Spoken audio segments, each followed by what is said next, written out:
আহ ব্যর্থ হয়ে পড়েছেন, ব্যঙ্গে পড়েছেন, কিন্তু ব্যর্থতার পিছনে কি কারণটা সেটা কখনো খুঁজে বের করেন না। যে আল্লাহ তাআলার শুকরিয়া আদায় করে সে কখনো ব্যর্থ হয়ে ব্যঙ্গে পড়ে না। কারণ শুকরিয়া আদায়কারী বান্দাকে আল্লাহ সুসংবাদের ব্যবস্থা করে দেয়। একজন মুসলমান কখনো ব্যর্থ হয়ে ব্যঙ্গে পড়ে না, কারণ সুসংবাদের ব্যবস্থা আল্লাহ তাআলা করে রেখেছেন। তাই ব্যর্থ হয়ে নিজেকে ব্যঙ্গে পড়বেন না, শুকরিয়া আদায় করুন।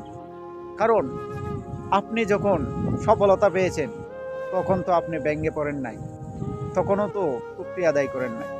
কারণ অশুকরিয়াকারী আল্লাহ তাআলা পছন্দ করেন না। তাই শুকরিয়া আদায় করুন আলহামদুলিল্লাহ। কারণ মসজিদের ৩,০০০ টাকা বেতন পাওয়াও ইমামটা আপনার ৩০,০০০ টাকা বেতন পাওয়ার চেয়েও সুখে থাকে। কারণ একটাই, তার শুকরিয়া আদায় করে, শুকরিয়া আদায় করতে শিখুন। আল্লাহু আকবার, আলহামদুলিল্লাহ।